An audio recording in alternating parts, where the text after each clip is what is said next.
Alhamdulillah, terima kasih. Sesuai instruksi, Ibu dilanjut ke kelompok 2 ya?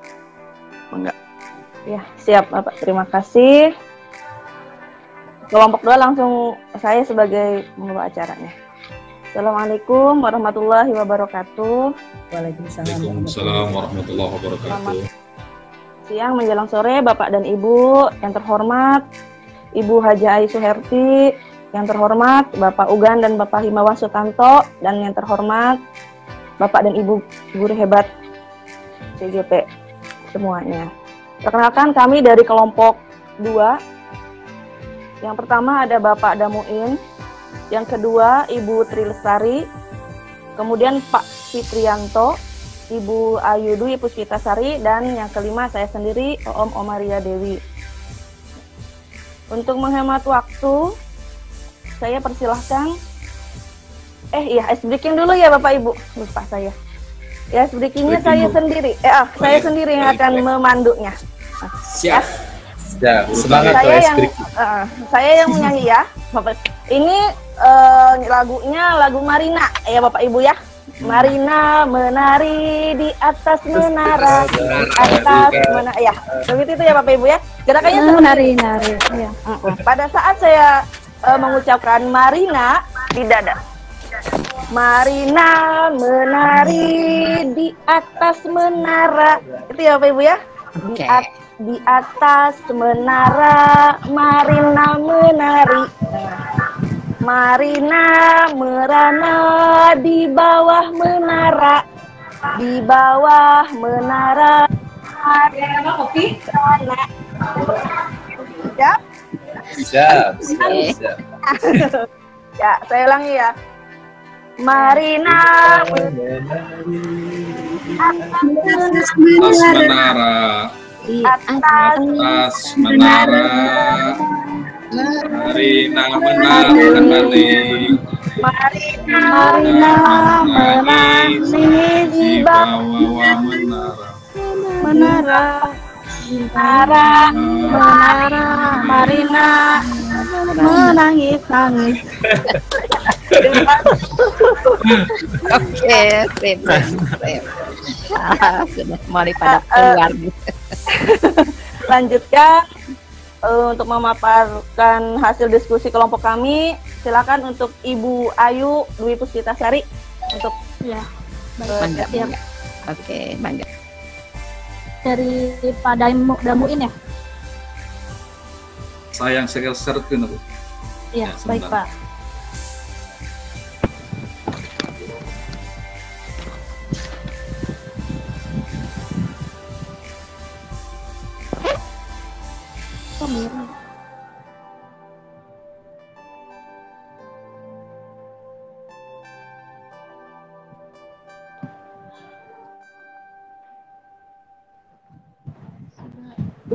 Belum keluar ya Pak.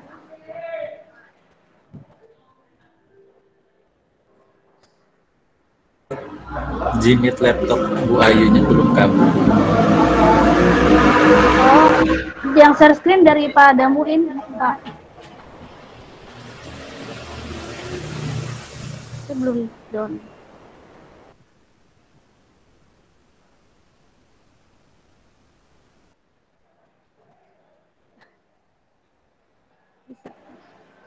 Bagaimana Pak Damuin? Sudah share screen-nya? Kalau nggak saya keluar dulu. Oh, udah tuh.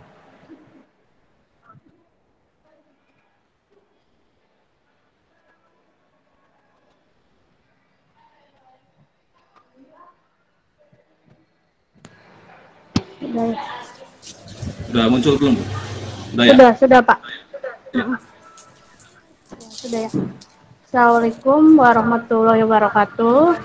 Waalaikumsalam warahmatullahi wabarakatuh. Ya,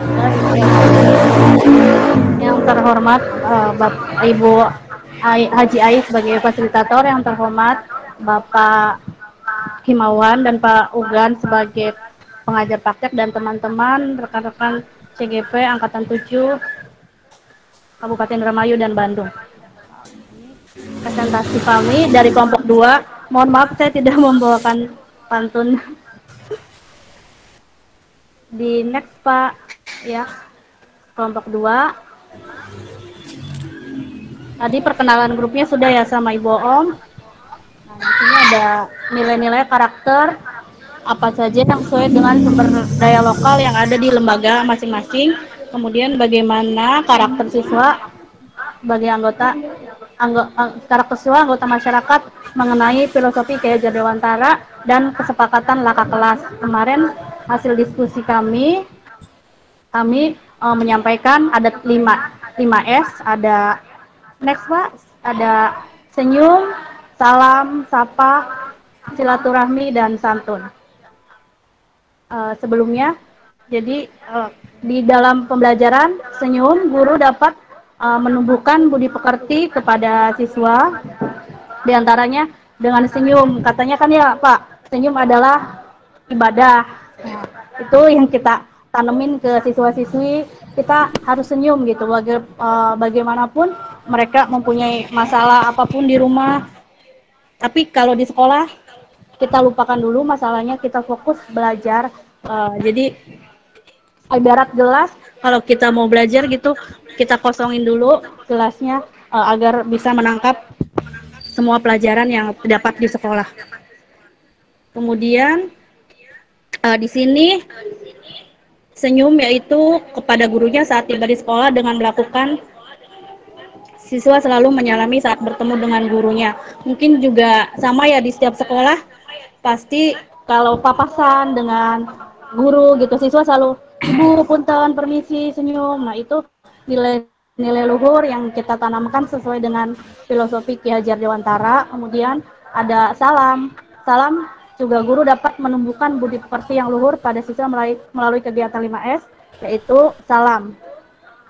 Siswa biasanya tidak memberi salam kepada gurunya saat tiba di sekolah. Dengan melaksanakan program ini, siswa selalu menyalami.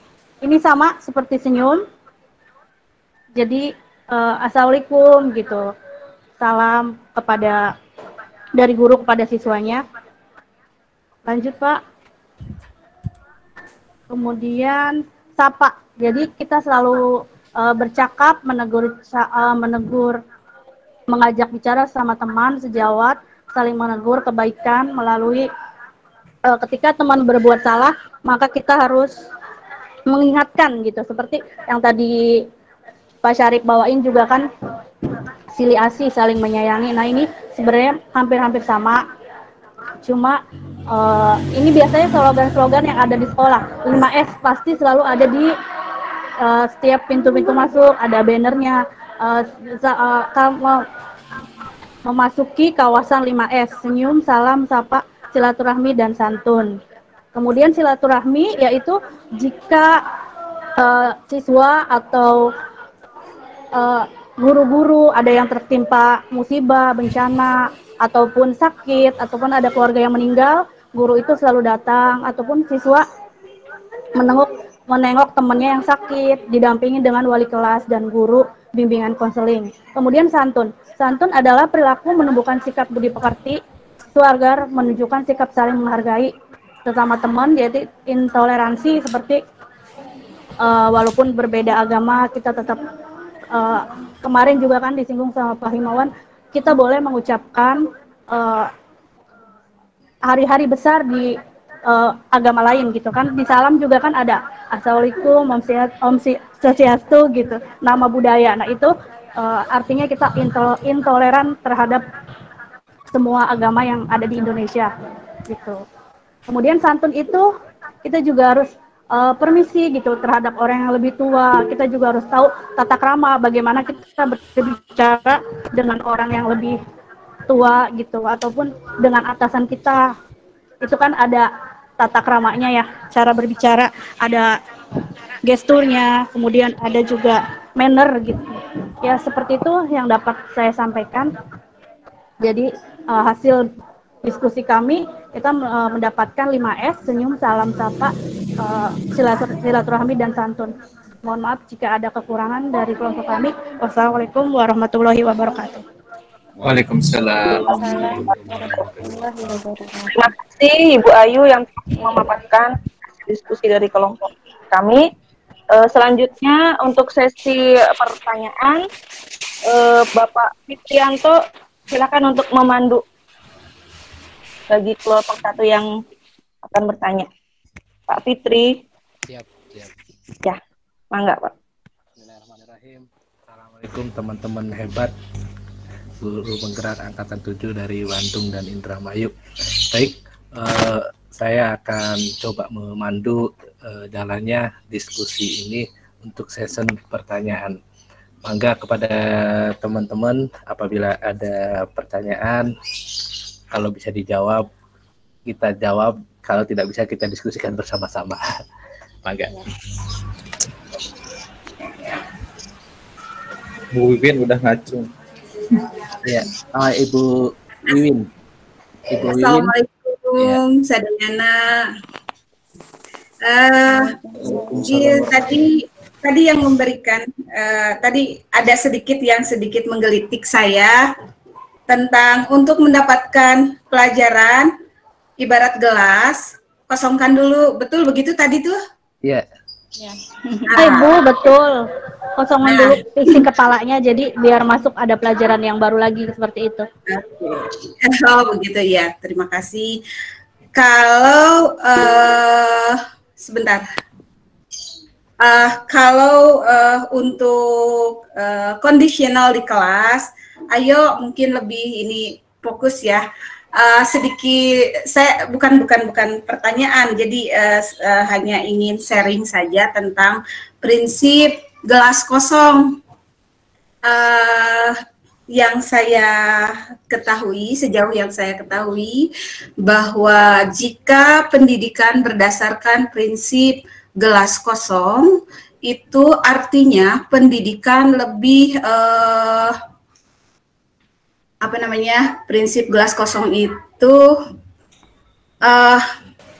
murid akan selalu menjadi objek, sedangkan guru akan menjadi subjek. Itu pendidikan berdasarkan mengisi gelas yang kosong, ya, yang saya ketahui. Namun di perjalanan seiring dengan kita belajar bahwa sebenarnya pendidikan itu bukan mengisi gelas kosong, karena pendidikan itu memberikan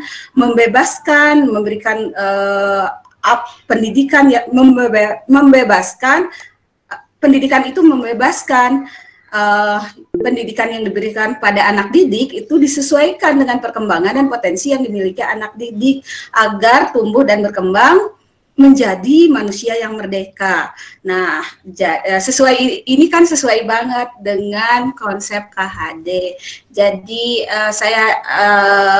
kalau kondisional mengosongkan isi kepala, saat itu mungkin lebih ke cenderung konsentrasi ya, lebih konsentrasi.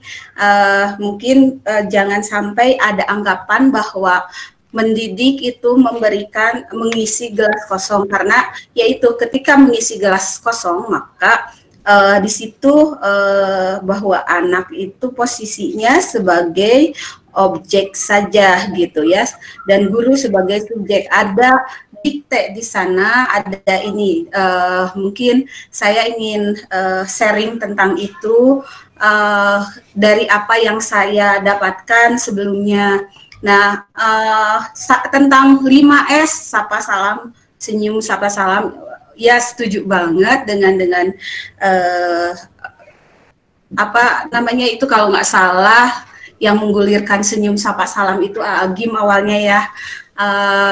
Tahun 90-an ketika pertama kali saya suka ngaji ke DT, sering menggulirkan itu, terus diadaptasi oleh sekolah, ya alhamdulillah diadaptasi oleh kantor dan sebagainya, dan itu sesuatu hal yang baik.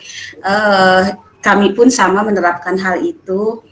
Itu bisa dijadikan local wisdom juga dan cocok sesuai dengan pendidikan kita. Lebih tepatnya saya tidak bertanya, mungkin hanya menanggapi tentang tadi supaya kita tidak keliru. Kembali lagi bahwa pendidikan ini memerdekakan anak, dan anak itu sudah bukan kelas kosong, tetapi sesuatu yang sudah terisi terisi itu apa? Dia punya potensi dan potensinya berbeda-beda. Mungkin lebih cenderung ke situ ya. Maaf, apabila salah, maafkan. Itu yang saya ketahui. Mungkin yang lain bisa menegaskan atau apa tentang apa yang saya sampaikan ini. Terima kasih.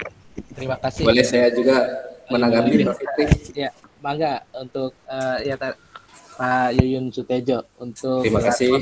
Ini yang Ya. bangga. Terima kasih Pak Fitri atas waktunya. Ini sangat menarik sekali untuk saya.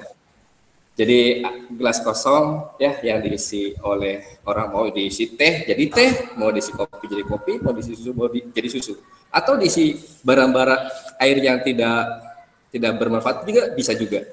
Hanya saja saya hanya menambahkan sedikit saja bahwa dari dasar-dasar pendidikan itu kan ada 3 teori, kalau tidak salah ya, dasar jiwa anak itu ada 3 teori. Yang pertama itu teori rasa. Tadi teori rasa itu ibaratkan anak itu adalah kertas kosong yang akan ditulis oleh gurunya. Terserah gurunya mau diisi apa, mau tulisan Latin, mau tulisan Gedrik kalau kata orang gitu namanya, itu bebas. Itu teori rasa. Jadi siswa itu, pendidik boleh mengisi apa saja kertas tersebut sepenuhnya, entah itu wataknya atau ketiknya yang diinginkan. Kemudian yang kedua ada teori aliran negatif, di mana di sini berpendapat bahwa siswa itu seperti sehelai kertas yang sudah ditulis sepenuhnya. Tadi sudah disampaikan juga oleh Pak Sarif bahwa sudah ditulis sepenuhnya, hanya saja pengaruh-pengaruh yang jahat ini bisa mengisi pada tulisan kertas tadi. Dan kemudian yang ketiga ada teori konvergenti teori, yaitu teori ini mengajarkan bahwa anak yang dilahirkan itu diumpamakan sehelai kertas yang sudah ditulis penuh, tetapi semua tulisan-tulisan itu suram. Nah, disinilah peran pendidikan oleh kita, bahwa tulisan-tulisan suram tersebut bisa ditebalkan yang baiknya dan disuramkan yang kurang baiknya. Mungkin dari kebiasaan-kebiasaan tersebut bisa menjadi kebudayaan. Karena apa? Karena tadi sosio-kultural itu adalah pendidikan yang berkaitan erat dengan kebudayaan. Mudah-mudahan di kita, saya pribadi bisa menerapkan kebudayaan tersebut di sekolah sehingga menjadi pendidikan yang yang saling keterkaitan. Mungkin itu saja Bapak Ibu tambahan dari saya. Jadi bukan saling mengajari, tapi saya hanya berbagi saja dari materi modul yang saya unduh di LMS. Ternyata ada seperti itu, bukan hanya gelas kosong, tapi juga ternyata ada 3 aliran di situ: aliran rasa, aliran negatif, dan aliran konvergensi teori. Mungkin itu saja Bapak. Terima kasih. Assalamualaikum warahmatullahi wabarakatuh. Terima kasih. Waalaikumsalam. Terima kasih kepada tadi Ibu Wiwin ya masalah gelas kosong, dan Pak Yuyun juga. Nah, untuk lebih jelasnya, lebih clear-nya ini kepada pemateri, gelas kosong ini maksudnya itu mungkin menurut saya bukan jadi pemikiran yang di rumah dikosongkan dulu maksudnya. Jadi itu yang saya tangkap dari pemaparan pemateri itu. Soal pengajaran, setuju dengan apa yang disampaikan oleh Ibu Wiwin, dan setuju apa yang disampaikan teori-teori oleh Bapak Yuyun. Jadi siswa itu bisa kosong atau sudah ada, atau komparatif atau sisi negatif, udah seperti itu. Maka ada mungkin daripada Muin bisa membantu jawaban dari Pak pertanyaan atau sekedar tambahan dari Ibu Wiwin dan Bapak Yuyun. Ya, Bapak Ibu, sedikit menanggapi mungkin ya, menambahkan saja apa yang disampaikan oleh Ibu Ayu tadi. Benar apa yang disampaikan oleh Pak Vito ya tentang teori gelas kosong itu mungkin lebih ke arah itu yang biasanya di rumah mungkin ada masalah di rumah, kadang dimarahin oleh orang tua ya, pas waktu di kelas kita kondisikan supaya anak itu konsen untuk belajar gitu. Jadi kita arahkan, bukan kita mengajari, tapi ya semacam kita memfasilitasi anak untuk mengarahkan kita agar fokus pada pembelajaran di kelas. Mungkin seperti itu Pak tambahannya. Yang lain barangkali ditambahkan. Ya. Bisa dimengerti ya Ibu Wiwin dan Pak Yuyun. Silakan, ada yang lainnya untuk pertanyaan. Ibu Tri barangkali. Ya, Bu Wiwin, makasih banyak atas pemaparannya. Saya jadi banyak belajar. Iya, maksudnya tuh gelas kosong yang di rumah ada masalah. Karena soalnya rata-rata, saya kan jual kelas juga. Ya. Di kelas 11 itu, rata-rata saya pendekatan personal per orang saya tanya. Rata-rata itu mereka broken home. Dan dari sekian kelas itu cuma 3 yang keluarganya masih utuh. Sisanya itu broken home, semua kalau enggak ibunya di luar. Jadi saya sangat kesulitan sekali menghadapi siswa-siswa itu untuk belajar fokus. Sebenarnya mereka fokus, tapi saya harus yang mengarahkan. Kalau untuk praktek sendiri, mereka saya sudah mengarahkan ke minat dan bakatnya mereka masing-masing. Contohnya seperti saya mengajar PKK, ada praktek PKK. Silakan kalian memilih mau buat prakarya apa sesuai dengan minat dan keinginan kalian. Kalian cari di media sosial atau Facebook atau bukan di Google, kalian mau apa besok kalian praktek. Jadi saya tidak memaksakan keinginan anak mau apa gitu. Dan yang praktek juga ya seperti itu intinya, untuk penerapan realnya seperti itu. Makasih banyak atas penjelasannya. Saya malah baru tahu teori ini yang dari Agim. Alhamdulillah di sini di Guru Penggerak saya mendapatkan banyak pengetahuan yang tadinya saya tidak tahu, jadi saya tahu yaitu gunanya kita untuk belajar bareng-bareng, saling meluruskan, saling berbagi gitu. Terima kasih Ibu Wiwin, Pak Yuyun dan Pak Sarip. Sama-sama, kita belajar di sini bersama ya Bu ya. Sama saya juga belajar dari rekan-rekan semuanya. Mungkin ada ya masih banyak ada waktu untuk yang lain untuk dijadikan bahan diskusi kita, pertanyaan. Ternyata asik ya Pak ya diskusi. Iya. Menggali apa yang ada di sekitar kita itu asik sekali. Tadi tentang permasalahan anak, pendekatan personal approach itu memang luar biasa Pak bagi kita.